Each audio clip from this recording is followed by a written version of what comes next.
They have not led a single piece of evidence regarding terrorism. Now let us discuss. You attack the acting Chief Justice of India, and on the other hand, when we are hanging Afzal Guru and we are saying that he is try to threaten our parliament, so what is the difference? There are the three pillars in India: judiciary, legislature, as well as the executive. On judiciary, Rafi Marg is attacking, and we don't even call that as an act of terror. Whereas on the other side, Afzal Guru, we call him a terrorist. So whatever reason, here we are gathered just to get our viewpoint that there should be abolition of death penalty. But as the debate will come in the coming days, that what is the act of terror and act of murder, we have to get into this. There are certain parameters has to be laid. Today, Law Commission of India, what we are talking? The 35th Law Commission of India Court, as well as in the 187th Law Commission of India Court.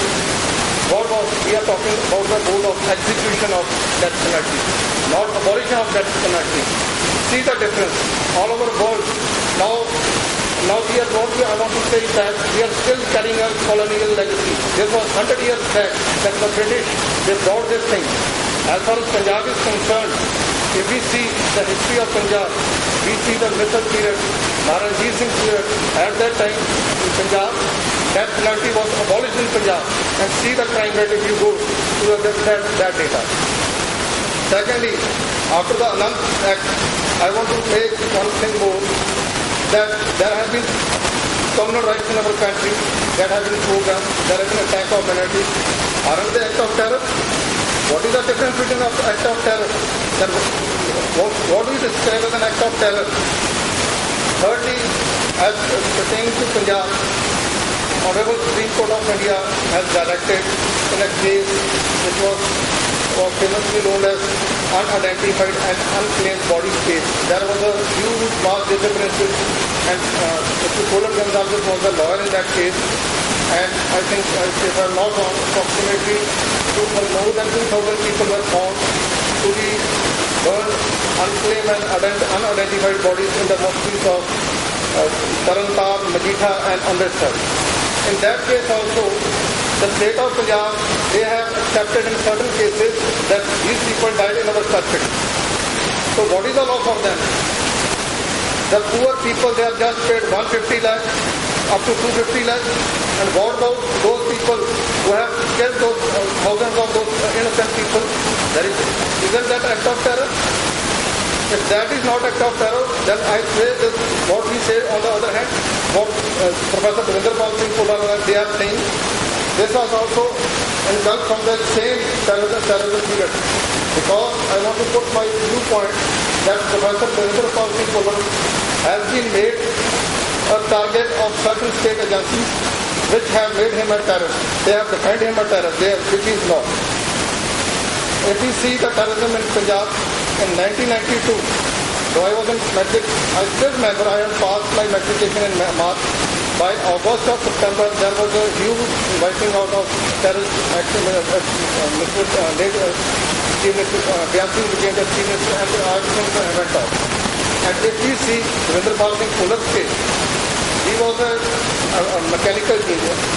But he did his mechanical engineering from Guru Nanak Dev Engineering College at Ludhiana. Thereafter, he started teaching over there. He was a professor over there. And what happened in June 1991, there was an attack on the present sitting DGP of Punjab, Mason Singh. He was the SSP at the time of Chandigarh. So here is the point from where all this started. And in December 1991, what happened? The police first time, in the meantime, he had got married in a Bhullar. And both of them, all I want to mention here, that both of them belong to the freedom fighters family. 1992, Mr. Bhullar was not from his home. His father, Bhullar Singh Bhullar, his uncle Manjeet Singh Kohli, who was also a gazetted officer, they were picked up by the Chandigarh police. They wanted to know about his friend. There was this one, Mr. Multani, his name was also Bhullar Singh Multani. The police wanted to know about that. But the police, they caught that fellow and they even killed that, showing him as declared as an proclaimed offender. Now all this came to light. Mr. Bhullar, when he held it in 1992 February.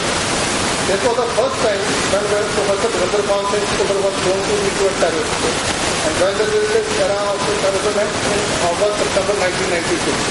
In 1994, he was caught on transport in Germany. In 1995, he was deported to India. And they say whatever, when we see that study that case, they say that he was tried to consume and cyanide in that case.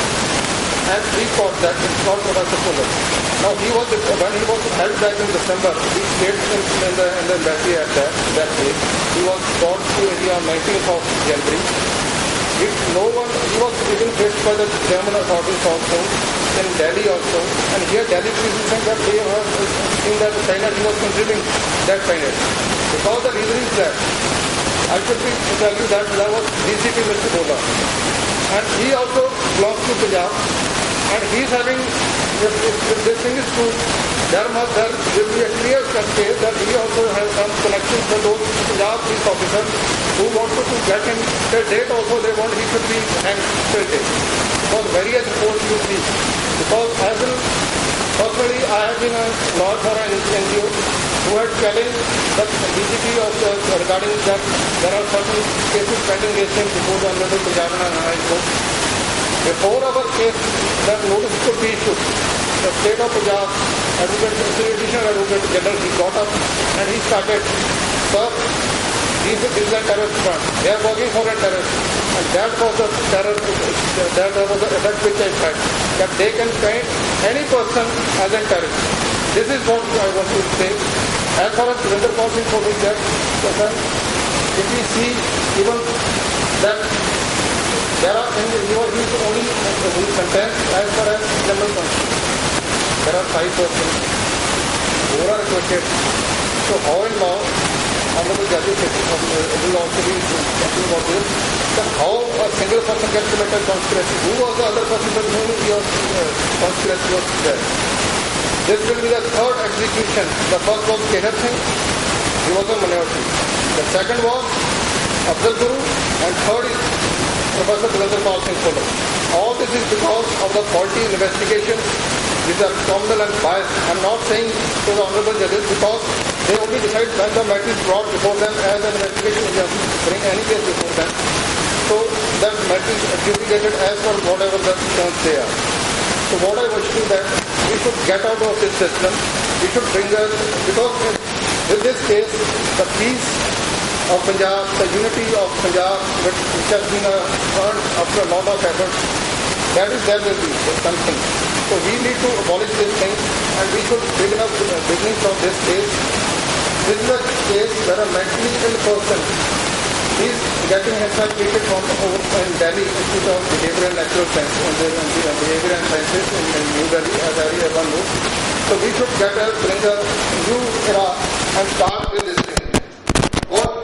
And I just want to say only one thing, that I would repeat that death sentence must be abolished because it's irreversible and can be based on fabricated evidence brought by the police machinery when they want to settle their personal score, like in Mr. Surinder Kaur Singh's case. And I call upon the August gathering over here that we should pass, I only suggest that we should pass a resolution that the inquiry of that should be in this case should be handled by the Honorable Supreme Court of India, or by the Union, I would say, I'm sorry to say, by the Union of India, to the retired judges of Supreme Court, who should look into this matter from the day one, how it happened, how he was painted as a terrorist, what was it, can he be reformed or not. We have a very good example of Ranjit Singh Kukigal, famously known as Lalit Makar case. See how he is living in peacefully.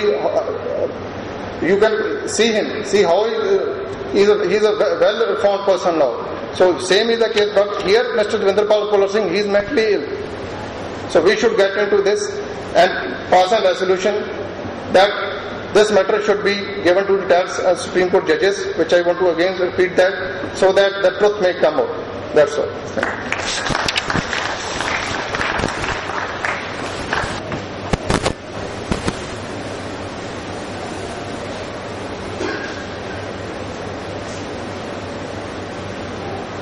Before I ask Justice Ganguly to speak, we have a short statement sent to us by Justice M.B. Shah, a retired judge of the Supreme Court who delivered the dissenting judgment in Bhullar's case.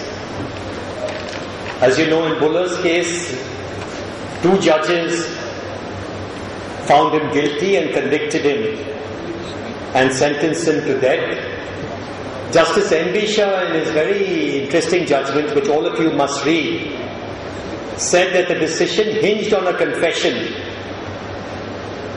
which according to him, in all possibility, was a confession that he wrote out, that he signed on blank paper. And Justice M.B. Shah said, apart from anything else, I find convicting him to be extremely hazardous.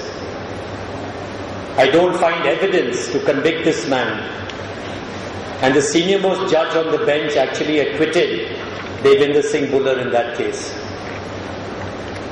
He has consented. He's retired some time ago, so he's quite old, and he was unable to come, but he gave a short statement which I'll request Satnam to read. No, just give me the statement. Just read it. We'll be talking a bit more on Professor Devinderpal Singh Bhullar's case a bit later, but one of the things that we did do in preparation of this conference, Colin contacted Justice M.B. Shah directly, given his important role in the case, and we'd asked if he could attend. For the reasons Colin's already explained, Justice M.B. Shah couldn't attend the conference, but he's given a very powerful statement, which I'll read. Thanks to Mr. Colin Gonsalves for inviting me to attend the seminar on the death penalty. For personal reasons, it would be difficult for me to attend the said seminar. However, I would state that whether death penalty should be imposed or not is a matter of policy decision. Some countries have abolished the death penalty, other countries believe in heinous crimes in cases where there is no chance of improving the accused, that there is no alternative but to impose the death penalty. After due deliberation, the Honourable Supreme Court of India laid down the principle that in the rarest of the rare case, the death penalty could be imposed.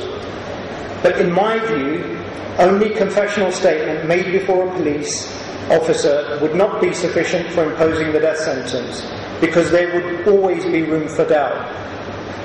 In Devinderpal Singh Bhullar's case, 2 honourable judges of the Supreme Court considered that there was sufficient evidence for convicting the accused on the basis of the statement of the accused recorded by the police.